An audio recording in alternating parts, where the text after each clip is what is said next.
A paz do Senhor, meus irmãos, que Deus abençoe cada um neste dia, para a honra e glória do nome dele. Meu nome é Rafael Alves, sou da Igreja Assembleia de Deus em Campo Grande, Rio de Janeiro, e tem como pastor presidente o nosso pastor Alessandro Malafaia e a sua esposa pastora Aline Malafaia. Eu sou da congregação de Augusto Vasconcelos, também aqui em Campo Grande, Rio de Janeiro, e tem como pastor dirigente o nosso pastor Dorico Ribeiro e a sua esposa pastora missionária Nájila Fernandes. Amém, meus? Glória a Deus por isso. Nós estamos aqui nesse vídeo trazendo a pré-aula da Escola Bíblica Dominical, que usa a revista da editora Betel. E nesse trimestre de 2024, nós estamos falando sobre o movimento pentecostal, a chama do Espírito que continua a incendiar o mundo. E essa revista, nesse trimestre, ela foi escrita pelo nosso bispo, dá uma olhadinha aqui, bispo Oide José do Carmo. Ele é lá da Igreja da Assembleia de Deus em Campinas, Goiânia. Então foi ele que elaborou essa revista que nós estamos estudando aqui de forma abençoada nesse trimestre, nesse primeiro trimestre de 2025. Se você está chegando aí pela primeira vez, seja muito bem-vindo, que você possa se inscrever no canal, para que todas as vezes que tivermos essa pré-aula, você seja avisado e ter acesso ao conteúdo. Nosso objetivo aqui é trazer informações para que os nossos professores, junto com o auxílio do Espírito Santo, eles possam dar uma aula mais completa, uma aula mais robusta para os nossos alunos. Amém, meu? Glória a Deus por isso. Se você puder, pegue a revista aí no site da editora Betel, procure adquirir de forma legítima, de forma legal, no site oficial da editora Betel. Você procura ver lá como pode adquirir a revista, para que você possa participar conosco aqui da Escola Bíblica Dominical, aqui nessa lição de pré-aula, amém? Glória a Deus por isso. E hoje mesmo nós vamos estudar a lição de número 3, que vai falar sobre a Reforma Protestante, o reavivamento da fé e o retorno às Escrituras. Então nós precisamos entender aqui já nesse título que para que a gente tenha um avivamento verdadeiro, para que a gente tenha uma fé verdadeira, nós precisamos estar alicerçados 100% na palavra do Senhor, na Bíblia, meu irmão. A Bíblia é a nossa regra de fé e prática. Nós não podemos viver uma vida cristã longe da palavra do Senhor, sem ter um estudo sistemático da palavra, sem buscar colocar a palavra em prática.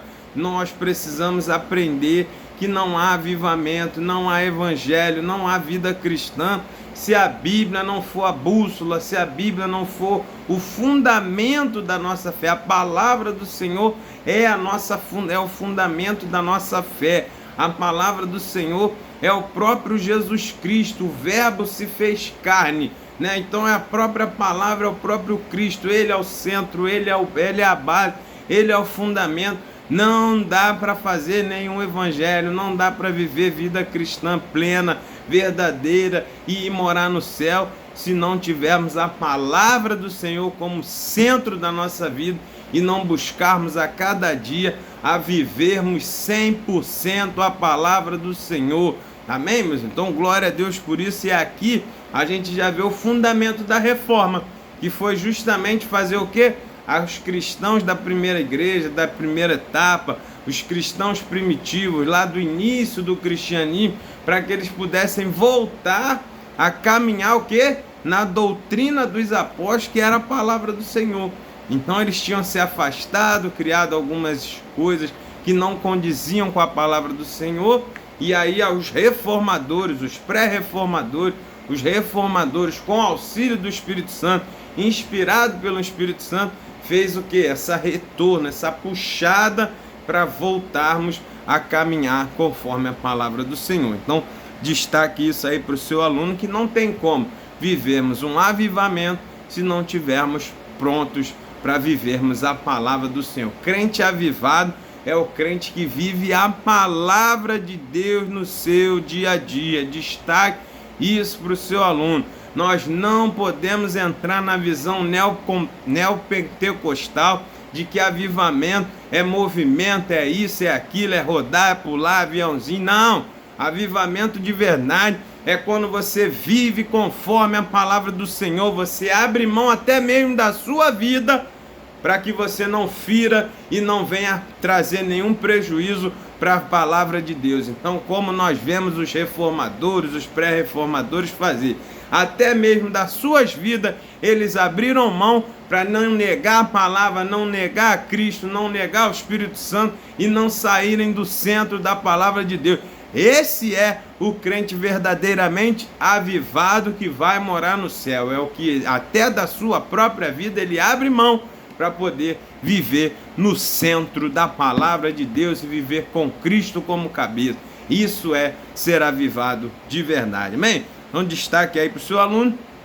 O texto de referência é o texto áureo, que é o texto base, né, que os historiadores contam que foi esse texto que fundamentou a Martinho Lutero para estabelecer, né, o pontapé inicial ali, seu grande pai, o grande cabeça ali, auxiliado, né, guiado pelo Espírito Santo, pela palavra, da reforma protestante. Então, o texto áureo que ele viu ali, que Deus inspirou ele para fazer a reforma, foi justamente esse aqui.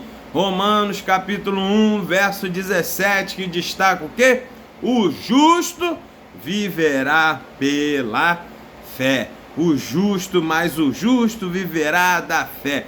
Isso aqui é que baseou, porque justamente a igreja que estava vivendo naquela época de Martinho Lutero estava querendo fazer com que as pessoas vivessem através das indulgências, através do dinheiro, através das obras, quando na palavra diz que a gente vai ser salvo e nós devemos viver através da fé. Então foi esse texto aqui que basilou, né, que despertou em Martinho Lutero ali aquela fome e sede de fazer alguma coisa para mudar aquele cenário em que as pessoas estavam querendo viver pelas obras e deixar a fé de lado. Então destaque isso para o seu aluno aí. E vem a verdade aplicada, aonde nós vamos ver. Como discípulo de Cristo, devemos ansiar por receber mais do Senhor e aprender mais de quem? Das Escrituras. Olha que palavra abençoada que o nosso comentarista deixou como verdade aplicada. Nós precisamos voltar a ter fome e sede de Cristo, meu irmão. A ter fome e sede das coisas de Deus, das coisas do reino, das coisas espirituais. A nossa vida, o que tem que encher nossos olhos, são as coisas espirituais, ansiar ter mais intimidade, mais comunhão, buscar mais a Deus, se envolver mais com Ele e com a sua palavra. Isso tem que nortear a nossa caminhada cristã. Mas infelizmente nos dias de hoje as pessoas querem mais das coisas terrenas, mais das bênçãos, mais das bênçãos, mais das bênçãos e menos do dono da bênção, e menos do dono da bênção. Então estão se afastando da palavra, estão se afastando do dono da bênção, do Cristo que dá a vitória, do Cristo que muda a história, que muda o cenário, para ficarmos presos nas coisas terrenas. E aí, por causa das coisas terrenas, a pessoa abre mão das coisas espirituais. Então esse é o cuidado que nós temos que ter de tudo que vai ser falado. Destaque para o seu aluno para que ele guarde essa verdade aplicada.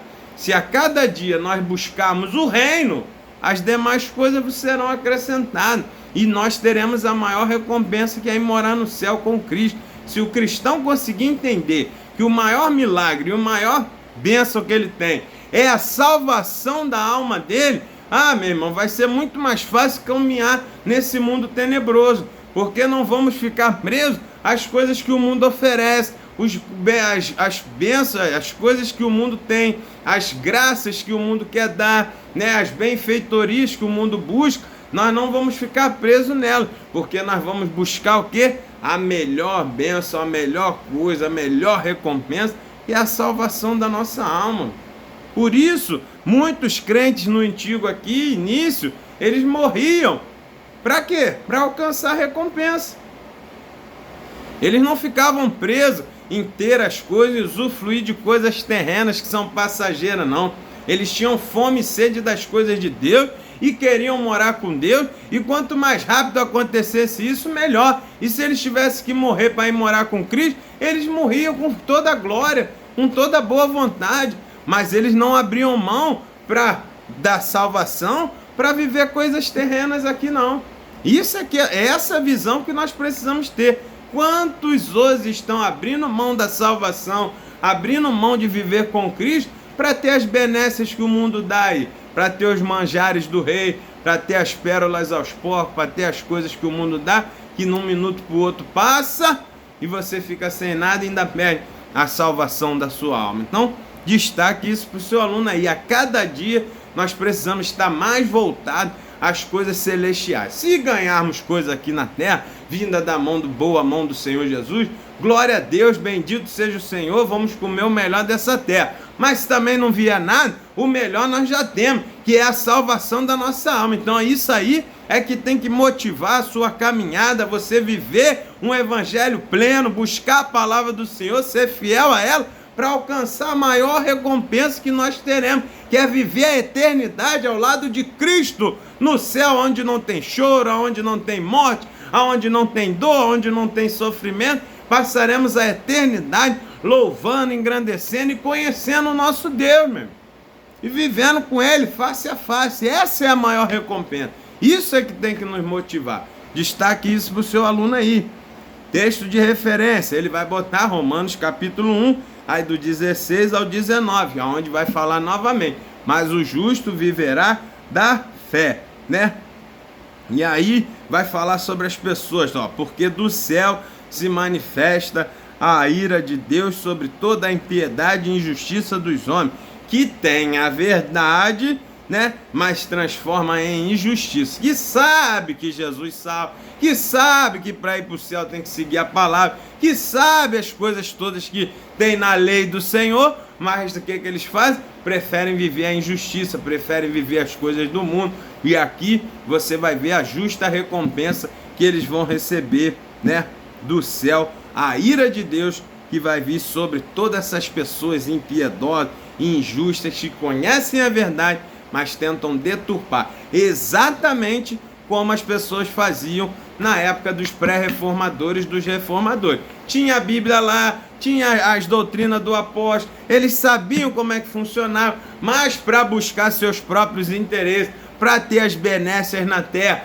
para ter destaque, para ter poder, o que eles faziam? Eles deturpavam e trabalhavam com a injustiça e ainda tentavam levar os outros a fazer a mesma coisa. Então destaque isso para o seu aluno. Mas todos eles receberam a ira do Senhor, né, naquela época, e receberão a segunda morte na hora que o Senhor fizer o julgamento do trono branco e lançar essas pessoas no lago de chofre e fogo que nunca se apaga, no ranger de dentes, que é onde vai vir o final, aonde eles vão receber a ira de Deus sobre a sua injustiça, sobre o seu comportamento pecaminoso, que sabia a verdade, mas preferiu viver na mentira, na injustiça, e receberão a justa recompensa de Deus, que vai ser lançada no lago de fogo e enxofre para todo sempre. Então, destaca isso aí para o seu aluno, mesmo. E aí a gente vai ver na introdução que a reforma protestante, ela vem de quê? Do fervoroso anseio de testemunhar mais o viver da igreja, dos valores e crença revelado onde? Na Escritura.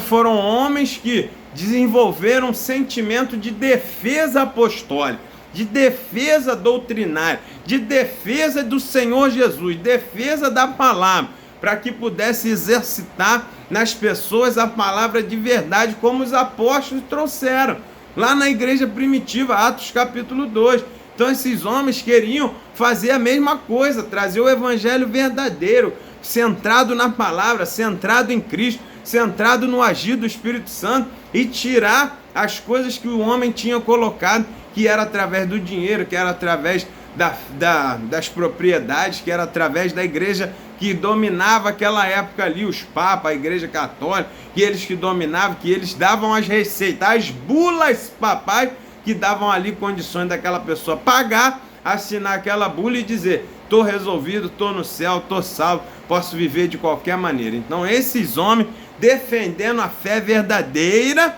tiveram esse fervor de tentar fazer alguma coisa. Eles foram o estopim, Deus trabalhou e fez, meu. Quando nós temos o sentimento de defesa da palavra, o Senhor honra. Muitas das vezes as pessoas até veem as coisas erradas, mas acham que não vai resolver se ela se levantar. Não, eu sozinho vou me levantar contra uma multidão que faz isso aí. Meu irmão, esses homens eram sozinhos também. Era todo um ambiente, toda uma sociedade que seguia os papas, que seguia aquelas orientações erradas, e aí se levantava um para poder defender e ir contra e defender a palavra. E o Senhor usava esse um, movia através do Espírito Santo e alcançava aquelas pessoas e fazia grandes mudanças e movimentos de avivamento. Aí sim, de avivamento, de resgatar aquelas pessoas para a centralidade bíblica. Deus só precisa de um. Deus só precisa de um voluntário. Por isso que ele diz lá em Isaías: quem eu vou enviar? Quem irá pregar minha palavra? Ele diz: envia a mim, Senhor. E o Senhor aviva e envia Isaías. A gente precisa ser voluntário nas mãos do Senhor. E depois Deus faz a parte dele, o milagre é com ele, convenceu o homem do pecado, da justiça, do juízo é com o Senhor. Você só precisa se colocar na brecha. E o restante Deus faz. Exatamente isso que esses homens fizeram e conseguiram melhorar, conseguiram fazer grandes mudanças naqueles ambientes ali que estava totalmente desviado da palavra de Deus. Esse sentimento precisa estar em nós nos dias de hoje também. Quando você vê igrejas frias, igrejas que estão indiferentes à palavra do Senhor, igrejas que não dão valor mais às coisas de Deus, às coisas do reino, a oração, o jejum, a escola bíblica, as coisas todas que tem que ser feitas, você possa se levantar como um reformador, para poder levar a palavra de novo, buscar as pessoas para trabalhar de verdade, e Deus vai te honrar. Reforme aonde você está, reforme a sua casa, reforme a sua vida. Esse sentimento precisa estar sempre em nós, e nós temos o fervor de sempre buscar chegar mais perto da Escritura. Se estamos nos afastando, vamos voltar. Vinde, voltemos ao Senhor. Vinde, voltemos ao Senhor. Esse sentimento precisa estar avalizado em nós, meu, para que a gente possa fazer reformas aonde a gente está, reformas no ambiente onde a gente vive, e possa também ser usado por Deus para fazer com que pessoas saiam da indolência, saiam do sono espiritual, saiam daquela apostasia da palavra, para voltar a ser fervorosos na palavra do Senhor e viver conforme ela e morrer por ela, se necessário for, porque é assim que o Senhor nos orienta e é assim que o Senhor nos ensina na sua palavra que nós devemos viver, porque o justo viverá da fé, e a fé vem como? Ouvir a palavra do Senhor. Destaque isso para o seu aluno e vamos entrar na aula propriamente dito, capítulo 1, meu, os precursores da reforma, né? Aí, esses homens que começaram a reforma aqui, eles começaram a se levantar contra aquele ambiente. Porque o que acontece? A igreja primitiva, ela começa lá em Atos capítulo 2, com os apóstolos, né, com o derramamento do Espírito Santo, como nós já vimos. E aí o que acontece? Ela passa por um período ali de alta perseguição, né? Muitos anos, 2, 3 séculos sendo perseguidos, os cristãos sendo massacrados ali pelo Império Romano, que não aceitava o cristianismo, porque o cristianismo se levantava contra o Império, não aceitava adorar aos imperadores, não aceitava adorar a César, e aqueles homens ali, aqueles imperadores que estavam dotados do poder, eles vão perseguir, matar, inflamados pelo inimigo, eles vão trabalhar e matar os crentes, e a gente vai ver coisas acontecendo horríveis. E eu destaco a época do imperador Nero, aonde ele incendia Roma, né? Ele incendeia Roma ali, e de 10 cidades, 7 são completamente queimadas. O incêndio dura 7 dias, 7 noites, uma coisa tremenda ali. E o que acontece? Ele vai e bota a culpa nos cristãos, porque justamente as cidades ali, onde o fogo não destruiu tudo, era justamente onde habitava a maioria dos cristãos. E aí ele diz que não queimou lá porque foi o cristão que fez, e ainda diz que o líder desses cristãos, desses incêndios, era o apóstolo Paulo. Então, o que acontece? Eles vão ali ser altamente perseguidos ao ponto de faltar madeira para crucificar tanto crente que tinha na época, que eles estavam exterminando todo mundo. para você ver o nível que estava a perseguição. Depois que não tinha mais madeira, o que eles faziam? Eles penduravam essas pessoas ali nos postes, no alto, botava fogo para iluminar as ruas. E assim eles foram massacrando o cristianismo. E aí a igreja era perseguida, e a igreja ali vivia escondida em sepulcros, ali em catatumbas para fazer os cultos, tudo escondido, tudo na clandestinidade para poder fazer e adorar o Senhor Jesus. Então assim era o início ali, o ambiente. Só que os historiadores vão dizer que chega um determinado momento que se levanta um imperador chamado Constantino. E esse imperador Constantino, o que ele vai fazer?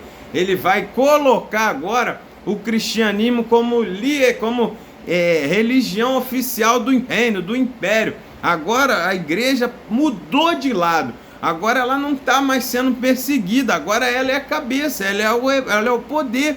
O Estado e a igreja se fundiram através desse imperador. E aí o que aquilo parecia ser bom, né, no primeiro momento, poxa, a igreja agora não vai ser mais perseguida, os cristãos agora não vão morrer. Agora o cristianismo é religião do império. Só que o que acontece? Num determinado momento, as pessoas começaram a perceber que ser cristão era bom, né? Porque agora o cristianismo é do império, é do Estado, está na mídia, está nas cabeças. E aí começaram a vir para o cristianismo pessoas não mais convertidas, mas sim pessoas que estavam buscando oportunidade para se dar bem, né? Quem não queria só ficar contra a religião do império. Então o que as pessoas estavam vindo? Vindo para ser cristão também, mas não por amor a Cristo, não por conversão genuína, mas sim por interesse. E aí isso aí foi misturando na igreja. Com o passar do tempo, o que aconteceu? A fé foi esfriando, né? Não havia mais perseguição, e aquelas pessoas começaram a entender que o evangelho poderia dar vantagem para elas, poderia dar poder para elas. E aí começaram a criar os líderes da igreja, os cabeças da igreja, e aí começou a vir aos papas, as coisas que vinham na liderança ali, e aquelas pessoas começaram a inverter o evangelho e fazer o evangelho ser vantajoso para ele financeiramente. Virou tipo um comércio. E aí eles começaram a perceber que eles colocavam sobre as pessoas um jugo que não tinha na palavra. Agora o próprio homem, esses papas, se colocavam como dono da igreja e diziam: o que a gente falar é verdade, e se você não fizer, você não vai para o céu. E aí começou o problema de quê? Da venda das indulgências, da venda das propriedades, para que a igreja se enriquecesse através da fé das pessoas. Então eles diziam: ó, não se preocupe não, viva aí da sua forma, compre a bula papal, compre as indulgências, coloque o dinheiro aqui que você vai ajudar seus parentes que já morreram, eles vão sair do purgatório, porque a autoridade está em nós e a gente pode evitar que almas vá para o inferno. E tudo isso foi uma distorção da palavra do Senhor, que começou a afastar o cristianismo da palavra. Ou seja, agora a igreja passou a perseguir, a igreja agora passou a cobrar das pessoas, e para fazer com que as pessoas dessem dinheiro, a igreja ficasse rica naquela época. Então esse é o cenário que os reformadores vão encontrar. Os pré-reformadores já são pessoas que vão buscar justamente trazer de volta para o foco da palavra, tirar as pessoas desse jugo que a Igreja Católica queria colocar, que os papas, essas pessoas que se colocavam como dono da igreja, queria colocar um jugo nas pessoas do dinheiro, do comércio. E se você não tivesse o dinheiro para comprar as indulgências, as coisas, você ia para o inferno, você já estava condenado totalmente fora da palavra do Senhor. Então começou a se levantar homens que tinham esse fervor de fazer: não, gente, vamos voltar à doutrina dos apóstolos. A salvação é pela fé, é pela graça. Cristo já fez o sacrifício, ele já concedeu a salvação. Basta que a gente viva conforme a palavra, basta que a gente aceite a Cristo como Salvador. Não é pelo nosso mérito, é pela graça de Deus, não é nosso dinheiro, é grátis, foi Deus que fez, é um dom gratuito que o Senhor nos deu. E esses homens começam a chamar atenção e saculejar as pessoas para isso, meu.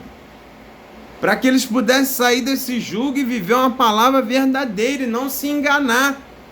Então aí começa o processo da reforma protestante. Era exatamente isso, um protesto contra aquelas ideias que estavam se vivendo.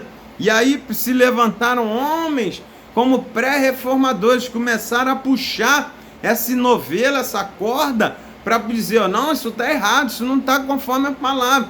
E a gente vai ver que Deus vai levantando um ou outro, vai se ajuntando e vai começando um movimento e vai fazer com que haja essa reforma protestante, que é o avivamento, trazer as pessoas de volta para a palavra do Senhor. O primeiro homem que o nosso comentarista vai destacar aqui, nós vamos trazer um dos principais, os que tem mais destaque, mas existiram muito mais do que essas pessoas. Se você for nos histórias da igreja, você vai ver várias pessoas contribuíram na pré-reforma e na reforma também. Mas aqui nós não temos tempo de falar de todos, então nós vamos destacar apenas 3. E o primeiro que a gente destaca como pré-reformador, como precursor da reforma, é John Wycliffe, né? E ele vai se destacar porque ele desferiu pesados julgamentos ao clero, ainda no século XIV, desaprovando a exploração de propriedade e o pagamento de indulgências.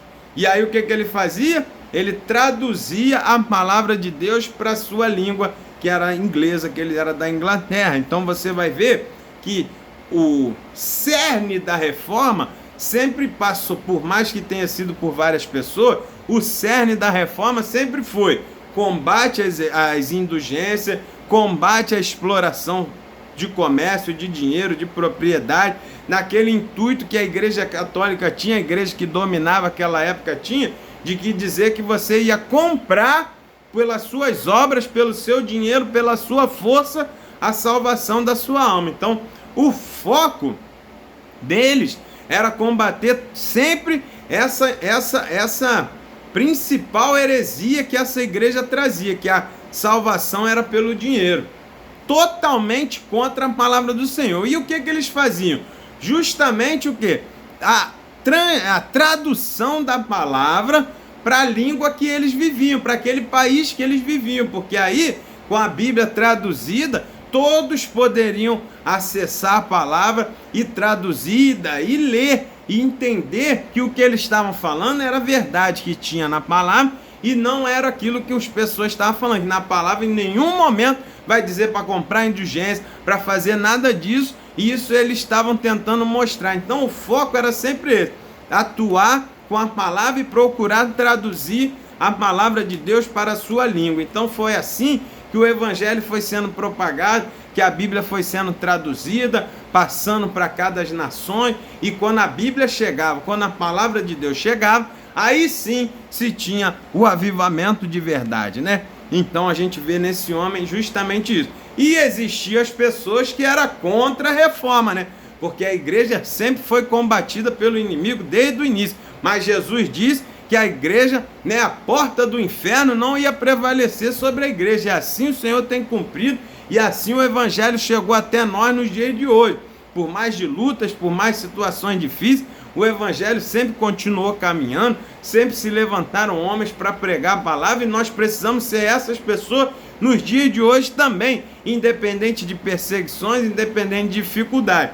E esse homem, ele traduzia, John Wycliffe traduziu a Bíblia para o inglês, e aí o que acontecia? As pessoas juntaram ali, tomavam ele, né, a Bíblia, o que ele fazia, e queimava a Bíblia dele ali, e matavam esses reformadores, porque dizia que eles eram inimigo da igreja, inimigo da fé, e aí vinha as pessoas que estavam aliadas a esse sistema e tomavam e matavam essas pessoas. E assim eles foram virando um ciclo até chegarmos na reforma de Martim Lutero. E assim foi feito com Wycliffe. Queimaram nas suas fogueiras, na fogueira ali, reuniu em praça pública em Praga, ali queimaram as Bíblias que ele tinha traduzido. Meu irmão, você imagina traduzir a Bíblia naquela época, era muito complicado, e ele conseguiu fazer umas 200, 300 cópias ali traduzidas, e eles queimaram tudo.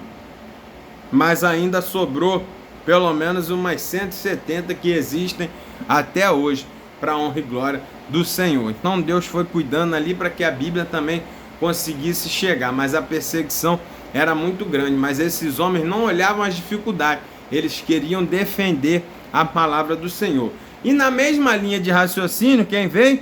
John Hus, esse era um gigante na fé, com total confiança nas Escrituras, manifestou sua discordância contra os sacerdotes que afirmavam ter o poder de mandar as pessoas para o inferno, Então a gente vê o que eles diziam: se você não pagar, nós vamos aqui pela autoridade que nós temos, que eles mesmos se constituíram, nós vamos mandar você para o inferno. E a pessoa entrava em desespero, não tinha conhecimento da palavra, e aí o que fazia? Pagava o que eles estavam falando. E as pessoas que pregavam o correto, eles diziam que era quem? Anátema, que eram pessoas que estavam contra a liderança, contra a igreja, indo contra a palavra. Eles tentavam deturpar e inverter o cenário, assim como é nos dias de hoje, assim como o profeta Isaías já tinha falado. E o doce virou amargo, o amargo virou doce, o salgado, eles invertiam o cenário. É uma total inversão de valores. Então aqui nessa época era assim que eles faziam. Se levantava alguém falando a verdade, e os contra-reformadores tentavam inverter a situação e dizer que aquela pessoa que estava bagunçando, que estava querendo movimentar e estragar tudo que eles tinham montado. Mas qual era a estratégia dele? Procurar botar na palavra, para que as pessoas pudessem ver que a palavra de Deus era a autoridade. Não era eles, nem era o outro. Era a palavra do Senhor. Então, quando você consegue entender que a palavra é a verdade e consegue viver o que está escrito nela, aí vem um verdadeiro avivamento. Você é impulsionado pelo Espírito Santo, ele te convence do pecado, da justiça e do juízo, e você começa a caminhar de forma correta, quando nós baseamos a nossa caminhada cristã na palavra de Deus, e não em palavras humanas, em achismos humanos, em homens que vão ensinar, que vão falar, que vai acontecer. Não, esses pré-reformadores, eles procuravam combater aquelas coisas que estavam sendo faladas, aquelas heresias, com a palavra. Eles não diziam, eu acho, eu digo, eu falo, não. Eles diziam, olha aqui, está escrito que é pela fé, está escrito que é graça, que é gratuito, que Jesus é que leva para o céu, que o homem tem que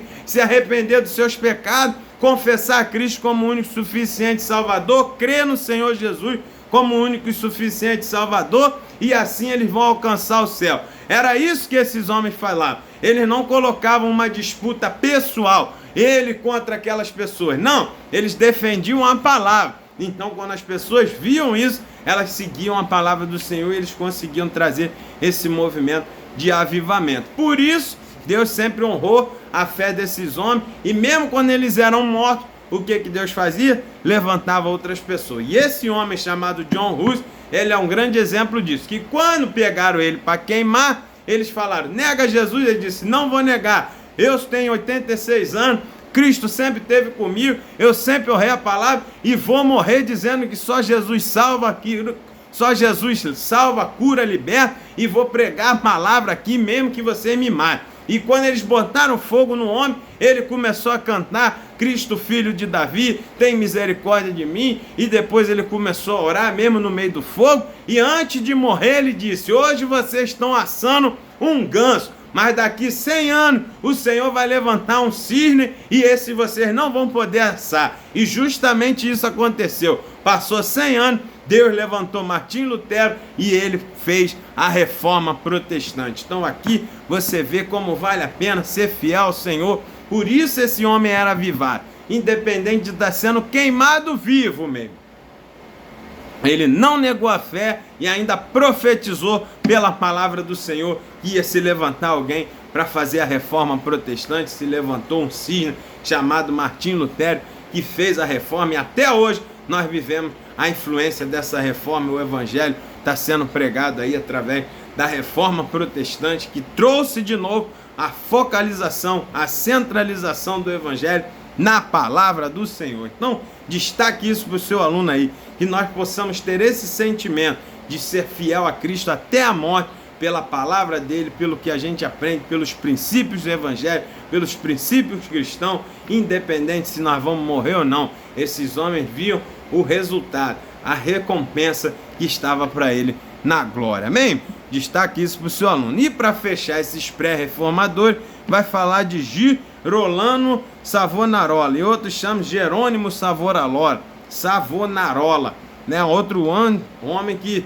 esse viveu na Itália, né? Teve ação especial na Itália, né? E aí ele combatia o comportamento errado, né, das lideranças da igreja. Porque além, meu irmão, você veja bem como é que ficou o cristianismo naquela época. Como eles dominaram, como a igreja se fechou ali como cabeça, como líder do Estado, como império, ninguém podia falar nada.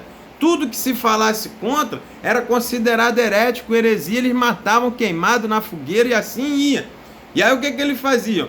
Além de inventar essa história da indulgência, além de inventar essas explorações, dizer que a salvação era pelo dinheiro, que era pelas obras, que tinha que fazer isso ou aquilo outro, eles lá dentro na liderança, os papas, né, aqueles líderes da igreja que viviam nos castelos, na monarquia ali, na segurança dos palácios, daquelas igrejas ali no luxo, enquanto o povo vivia no sofrimento, o que eles faziam? Além de tudo, eles eram depravados morais mesmo.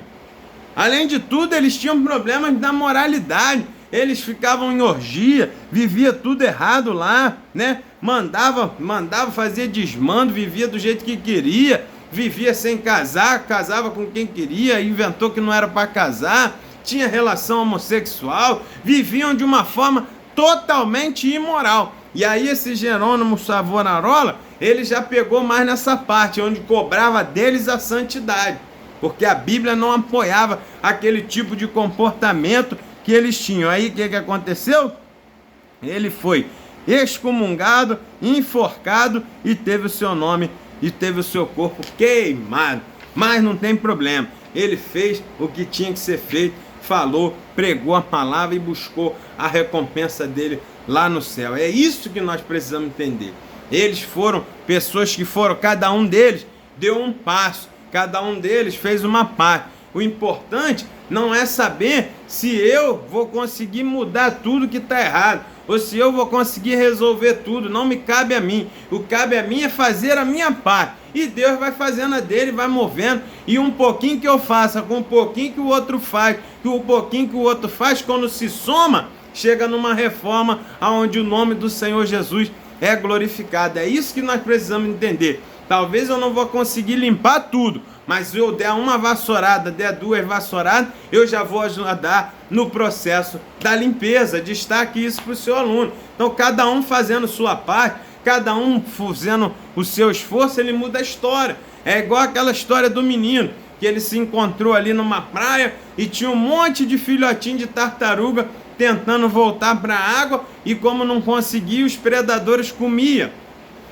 E aquele menino pegou uma, pegou duas, pegou três e lançava na água para aquelas filhotezinhas de tartaruga voltar. E alguém se levantou lá e disse: ô menino, você não está vendo que não vai conseguir botar todas elas dentro da água? Que isso não vai mudar em nada? E o menino disse: olha, eu sei que não vão botar todas elas dentro da água, mas eu vou mudar e vou melhorar a vida dessas 3 ou 4 aqui que eu consegui botar na água, meu.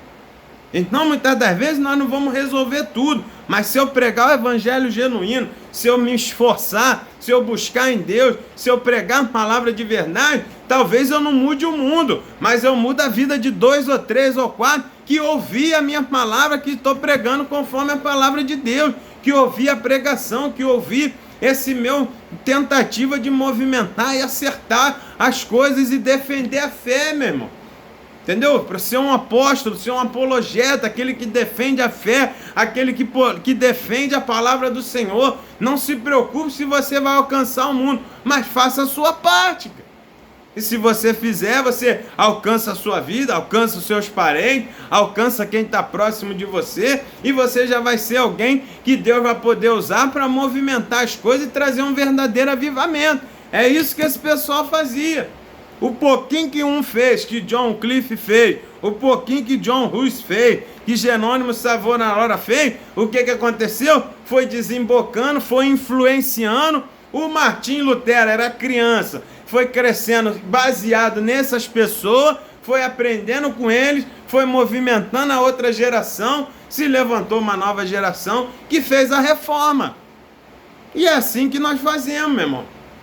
Se a gente puder influenciar pessoas para viver a palavra do Senhor, nós já fizemos a nossa parte. É pregar o evangelho, é viver a palavra, é pregar a palavra de Deus. E o restante Deus faz, meu irmão. Então não desanime, não olhe as circunstâncias, faça a sua parte, mesmo que seja um pouquinho, lá na frente vai influenciar alguém. Por isso a gente fala, sai para o evangelismo, entrega o folheto. Talvez na hora ali pareça que não deu em nada, mas pode ser que alguém lá na frente, com aquele folhetinho que tu deu, se converta e faça grande obra do Deus em outro lugar. Entende? É assim que funciona. Então a gente não pode abrir mão de levar as pessoas a viver a fé genuína na palavra do Senhor, renunciar a pecado, mudar comportamento, largar os maus hábitos e viver 100% na palavra do Senhor. Então, destaque isso para o seu aluno. Essa é a palavra do capítulo 1. Eu ensinei que um dos principais precursores da reforma protestante foi John Cliff, John Hus e Jerônimo Savonarola. Então, destaque isso para o seu aluno. Vamos para o capítulo 2, agora sim já entrando na reforma propriamente dita, né? Agora é um momento onde vai ter mais impacto tudo que essas pessoas vão fazer, já baseado naquilo que os outros fizeram, nas traduções bíblicas. Agora o ambiente, a palavra do Senhor já está se espalhando por toda a Europa. Vê que um era na Itália, o outro era na Suíça, o outro era na Inglaterra. Aí o negócio já vai espalhando para que quando chegasse essa segunda leva de reformadores, o ambiente já esteja mais impregnado da palavra do Senhor e fosse mais fácil de fazer a reforma e combater aquele império que era a Igreja Católica, que era a igreja que dominou ali o cristianismo da forma que eles queriam, longe da palavra do Senhor. Então, destaque isso para o seu aluno. E aí quem se destaca nessa época de reforma é justamente quem? Martim Lutero como principal, e a foco deles era o mesmo dos pré-reformadores: combater as indulgências, combater os desmandos papais, combater as orgias, combater os pecados morais que eles cometiam lá, combater os desmandos que a Igreja Católica da época, que dominava o cristianismo, estava fazendo. Então essa era a reforma dos protestantes, é um protesto contra essa forma de viver aí do cristianismo que ia contra a palavra do Senhor. Destaque isso para o seu aluno, né? E o primeiro deles, quem sem dúvida, foi Martim Lutero, que foi despertado por Cristo quando ele leu "O justo viverá da fé", que é justamente o texto contrário ao que eles faziam. Você tem que pagar, você tem que fazer isso, e ele está dizendo, não, não é nada disso, é fé. Tu creu em Cristo? Você acredita que Ele é Filho de Deus, que Ele tem poder para te salvar, que Ele está vivo, que Ele ao terceiro dia ressuscitou e que Ele restabeleceu a comunhão do homem com Deus? Você tem fé nele? Então você já está salvo em Cristo, é somente ter fé, viva pela fé. E aí era assim que ele dizia e ia contra essas heresias. E aí o que ele fez? Ele fixou 95 teses na porta da igreja. Por quê mesmo? Porque naquela época a gente não tinha jornal, não tinha as coisas que nós temos hoje para divulgar. Então o que eles faziam? Na porta da igreja era um mural, era a porta mesmo, de verdade, a madeira, onde era pregado os avisos. Tudo que se queria avisar a população, tudo que queria que passar, né? Que a Igreja Católica, como dominadora ali, queria avisar o povo, eles colocavam aqueles papéis, aqueles cartazes presos nessa porta dessa igreja, que era por onde todo mundo tinha que passar. Então ali era o verdadeiro mural. E o que acontece? No dia 1º de novembro, todas as pessoas passavam ali para ver e homenagear o dia de todos os santos.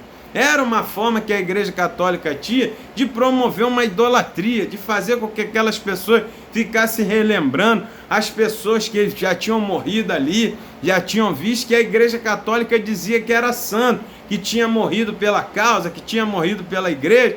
E aí eles ficavam ali no 1º de novembro, de manhã, reunia toda a multidão, todo aquele povo ali na porta da igreja. Aí o que Martim Lutero fez? No dia 31 de outubro, que era a véspera, o que ele fez? Ele fixou as suas teses, dizendo que era um só Deus, uma escritura só, que a fé era pela escritura, que a fé era em Cristo, que a fé era só, a vida era viver pela fé. Ele fixou ali as principais teses dele contra o que a Igreja Católica colocava, as principais heresias. Então, quando o pessoal chegou no 1º de novembro, de manhã, para ver as coisas do dia dos santos, o que eles viram? Foi as 95 teses de Martim Lutero. Aquilo impactou o povo e falou: que é isso que aqui está indo totalmente contra a igreja? Quando a Igreja Católica viu, a população já estava influenciada e impactada por tudo aquilo que Martim Lutero estava colocando.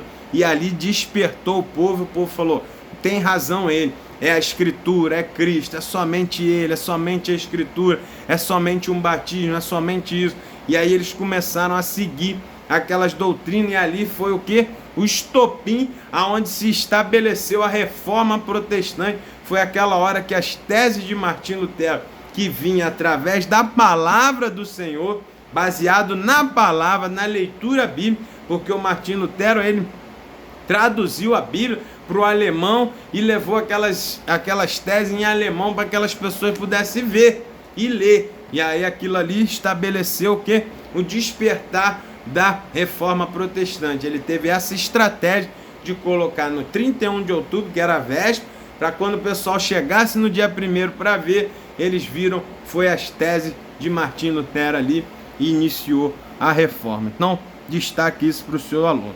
No capítulo 2.2, vai falar sobre Ulrico Zwinglio, né? E esse era da Suíça. Ele Martim Lutero na Alemanha, o outro na Suíça, o pré-reformador na Itália, o outro na Inglaterra. Veja como é que o Evangelho, Deus está preparando pessoas para espalhar pela Europa, para espalhar por todas as nações que existiam naquela época. Veja como é que Deus faz as suas estratégias. E aí foi levando essa pessoa, esse Ulrico Zwinglio, ele tinha pontos em comum com Lutero, onde ele refutava a autoridade do Papa, né? Ele acreditava que tudo deve ser apreciado segundo a Bíblia, defendia a doutrina da justificação somente pela fé, entendia que a fé é um dom do Espírito Santo, não tinha afinidade intrínseca com batismo nas águas, que era uma outra heresia que eles botavam. Você já foi batizado? Você já tem a fé, acabou, agora paga aqui e pronto, está tudo resolvido. E não, ele dizia que era um dom, que a pessoa tinha que buscar, tinha que conhecer o Espírito Santo, né? Então assim, ele foi colocando que a convicção era bíblica. Veja que os pontos são sempre os mesmos, o ponto a ser combatido e os pontos a serem colocados como bíblia eram sempre os mesmos.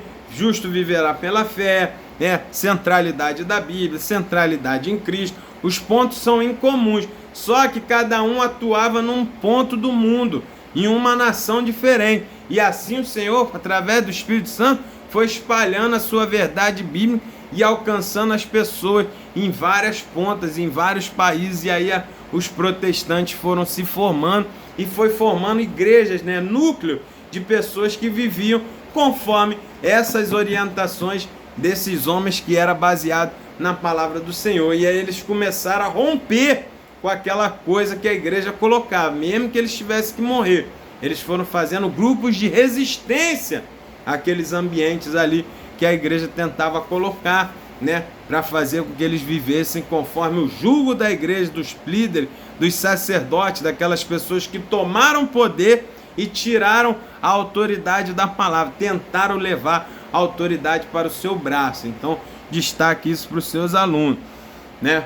E aí o Zwinglio continuou falando que a obrigação do cristão era somente a Bíblia, era só a Bíblia que tinha autoridade, somente o que a Bíblia dizia para fazer, a doutrina dos apóstolos era que tinha que ser seguida, e assim eles foram caminhando.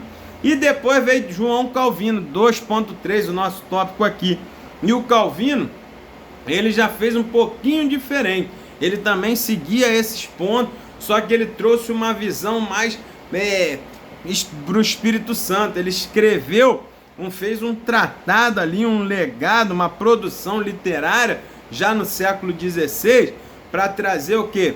ao agir do Espírito Santo, que a igreja devia viver sobre o agir, sobre a liderança do Espírito Santo, ser guiada pelo Espírito Santo, assim como a igreja lá em Atos capítulo 2, ele tira a autoridade humana, os sacerdotes humanos, ele vai tirando aquilo ali e vai trazendo o quê?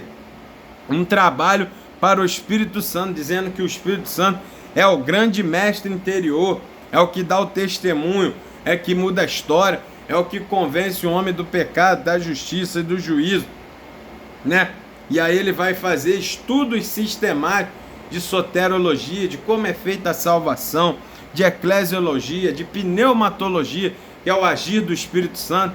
Então ele faz um trabalho extraordinário para trazer a centralidade para a Bíblia e para sermos guiados, que o Evangelho, a igreja, precisa caminhar conforme o Espírito Santo vai guiando, e não conforme a cabeça e a vontade de homens que só queriam se dar bem e se alimentar e se enriquecer através do Evangelho. Então esses homens foram fundamentais para o estabelecimento da Reforma Protestante. Destaca aí para seus alunos, e nós ensinamos que a Reforma Protestante foi sem dúvida um mover de Deus para redirecionar a igreja à sua verdadeira vocação. A vocação da igreja é seguir a palavra, ser guiada pelo Espírito Santo, focada em Cristo, para um dia se encontrar com Ele na glória. E quem anda assim, procura pregar a palavra, procura fazer a Bíblia como sua regra de fé em prática, para trazer pessoas do mundo, para trazer pessoas para a nova fé, para a fé em Cristo, e vivermos aqui pela fé em Cristo, guiados pelo Espírito Santo, para se preparar para encontrarmos com o nosso noivo, nosso Cristo, nos céus, como uma noiva que é adornada, e o Espírito Santo preparando tudo isso para o encontro com o noivo no dia do arrebatamento. Destaque isso para o seu aluno. E o capítulo 3, ele vai falar sobre as consequências, as implicações da reforma, né? Quando fez todo esse movimento, quais foram as consequências? O que aconteceu? Né? O evangelho ele passou a ser pregado, e aí, como eu disse, houve mais formações de igrejas fiéis à palavra do Senhor em vários cantos do mundo conhecido daquela época, principalmente na Europa. E aí o que foi acontecendo? O evangelho foi sendo pregado conforme a palavra do Senhor, e começou a haver denominações cristãs, pessoas que vinham com a mesma visão protestante, e começou a ser momentos locais de resistência àquelas heresias que a Igreja Católica, que dominava ali o império, tentava trazer. Essa foi a principal consequência da reforma. E aí a gente vai ver que esses homens foram cheios do Espírito Santo, né? E ele no tópico 3.1 vai falar que o Espírito Santo na vida de Lutero, certamente ele foi impulsionado pelo Espírito Santo a estudar a Bíblia e iniciar um longo e progressivo retorno à visão teológica mais coerente com a autoridade das Escrituras. Então a gente vê que na vida desses homens, né, que foram os pré-reformadores, os reformadores, o que acontecia? Qual era o ponto em comum? Eles eram sensíveis à liderança do Espírito Santo. Eles liam a palavra, eles estudavam a palavra e não se baseava somente no que o homem dizia. Meu. Nós vimos lá o Martinho Lutero, ele era monge, ele começou seguindo o que a igreja falava, mas ele começou a perceber que na palavra de Deus estava diferente. E aí o Espírito Santo percebeu o potencial nele. Ele não está seguindo palavras humanas, ele está procurando a viver o que está na palavra. Ele conferia. E aí ele foi percebendo que o que aquele pessoal falava não estava batendo. E aí o Espírito Santo percebeu que ali tinha potencial de mudança e começou a influenciar, inspirar ele a viver como é a palavra. E ele foi tendo as ideias, foi vendo, foi fazendo as suas reformas, foi estudando, foi traduzindo, e dali começou a sair. Por isso é que a gente não faz nenhuma reforma, a gente não traz nenhum avivamento, a gente não faz nenhuma mudança se não formos guiados e inspirados pelo Espírito Santo. Não foi na cabeça ou na força de Martinho Lutero que ele fez, não, meu. Foi tudo guiado pelo Espírito Santo. Nem ele e nem os pré-reformadores viveram do que achavam, não. É o Espírito Santo que viu neles potencial, vontade, fervor, desejo de viver conforme a palavra do Senhor, e o Espírito Santo usou eles para trabalhar e mudar a situação. E levantou alguém para fazer e pregar, como falou lá. Quem vai pregar nossa palavra? Quem vai por nós? Aí Isaías disse: eis-me aqui. Esses homens, o Espírito Santo também viu um eis-me aqui. E nós possamos ser o eis-me aqui também do Senhor hoje. Que você possa viver conforme a palavra do Senhor e parar de seguir o que o homem acha, o que o homem fala, meu. Comece a estudar a palavra e confrontar. O que esse pastor está falando está aqui? O que ele está mandando fazer está escrito aqui? Dá trabalho? Dá. Você acha que foi fácil para esse homem traduzir a Bíblia, mudar e estudar, tudo naquela época que não tinha recurso nenhum? Hoje nós temos muito mais facilidades que ele, e a pessoa não consegue ir nem na escola bíblica dominical estudar três folhinhas de revista, que dirá estudar a Bíblia toda, 66 livros, e ainda viver buscando a direção do Espírito Santo para botar a Bíblia na prática. Então, meu irmão, nós precisamos ter esse sentimento. Temos que despertar para vivermos a centralidade da palavra. Senão, sabe o que vai acontecer? Vem qualquer vento de doutrina, qualquer doutrina de demônio e nos arrasta para o erro, nos arrasta para o inferno. E depois a pessoa chega lá no inferno achando que ia para o céu. Ah, não, mas eu vivia lá, eu era da igreja, eu fazia tudo. Aí vai dizer: não, mas você não estava conforme a palavra. Seu lugar é aí, no inferno, que é a pessoal que não segue a palavra de Deus. E é isso que é o pior, meu. Porque você vai para o inferno achando que está indo para o céu, porque está seguindo doutrinas dos demônios, doutrina de homens, que não vai conforme a palavra. Mas por que está seguindo? Porque tem preguiça espiritual de pegar a Bíblia e ler para ver se o que estão falando é o que está escrito aqui. Para ver se a pessoa tem coerência no que vive e no que fala e se está conforme a palavra. Mas para viver isso, você precisa da direção do Espírito Santo, como esses homens tinham. Então destaque isso para o seu aluno aí, meu irmão. E aí você vai ver que quando ele estudava a palavra, ele era impactado, porque ele via que na palavra de Deus as passagens eram vivas. Quando você lê a Bíblia, guiado pelo Espírito Santo, a Bíblia é viva, a Bíblia é palavra eficaz, ela é contemporânea. As coisas aconteceram lá atrás, mas influenciam em nós hoje. Os fatos são narrados ali, antigos, mas parece que aconteceu hoje de manhã, parece que fala com a gente agora, meu. Porque a palavra é viva, é poder de Deus, meu irmão. É sobrenatural, é a palavra que muda história, penetra no mais profundo do homem, que discerne o espírito, que divide a medula. Só a palavra de Deus faz isso, meu irmão. Você estuda a Bíblia, o autor está do seu lado. É assim que a gente tem que entender. Quando Martim Lutero lia a palavra, ele via vida ali, ele via verdade, ele viu o agir do Espírito Santo e ele dizia: eu não posso me calar e ver as coisas que o pessoal fala tudo errado aí e me calar vendo que a Bíblia aqui está certa. Eu tenho que levar essa mudança para a vida das pessoas, esse impacto da palavra de Deus na vida das pessoas também. Por isso ele ficou incansável, inconformado com aquele ambiente horrível de apostasia que ele vivia e se levantou contra e reformou aquele ambiente. E nós possamos ter esse princípio também. Reforme a sua vida, reforme a vida da sua família, da sua igreja. Aonde você puder pregar a palavra do Senhor, você faça, que o Espírito Santo vai na frente, vai te dando sabedoria para você continuar e você alcançar resultado conforme o Espírito Santo de Deus queira que aconteça, para a honra e glória do Senhor, assim como foi na vida desses homens. Destaque isso para o seu aluno aí. Capítulo 3.2. A salvação se fundamenta na fidelidade de Deus. Olha aí, é justamente o que ele via na palavra. A salvação é pela fé em Cristo.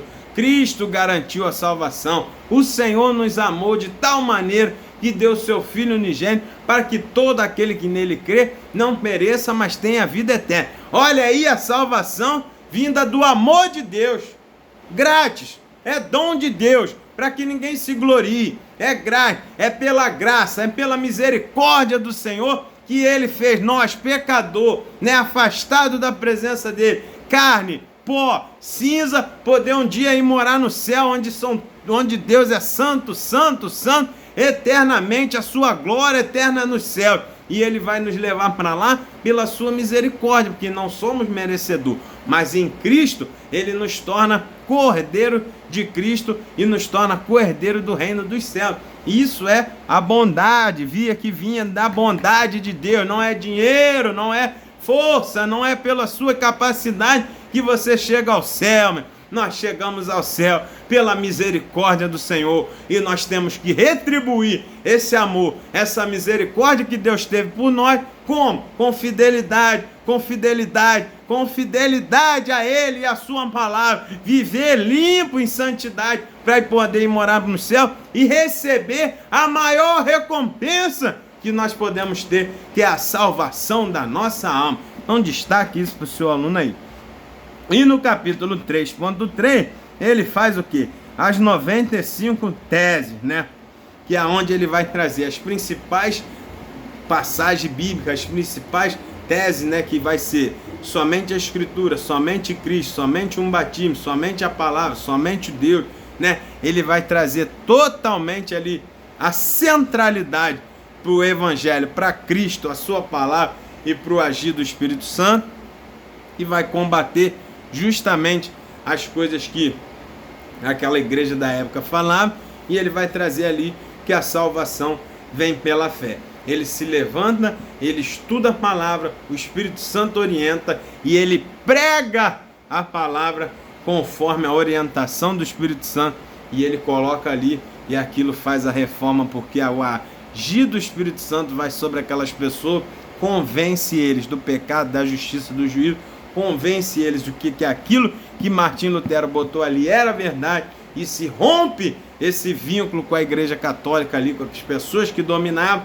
e começa a formar quem? A igreja protestante. São aqueles que viviam ali conforme aquelas teses, conforme a palavra do Senhor, rompendo esse vínculo, esse jugo com aqueles homens, com aquela sociedade que dominava ali os sacerdotes. Que nós possamos ser esses homens hoje, que em nós possa ter um espírito de fervor, de inconformidade, para fazermos a nossa parte de defender a fé genuína, a doutrina dos apóstolos, para que nós possamos romper com esse mundo. É romper, não é um evangelho que tenta adaptar, incluir. Não é esse evangelho que nós vivemos. Nós vivemos o evangelho de confronto, nós vivemos o evangelho de centralidade na palavra. Se está dentro da palavra, está ok. Se não está ok. Tem que transformar, tem que mudar, senão não vai alcançar a salvação. Então hoje, a nossa reforma precisa ser contra as adaptações. Veja que lá no início,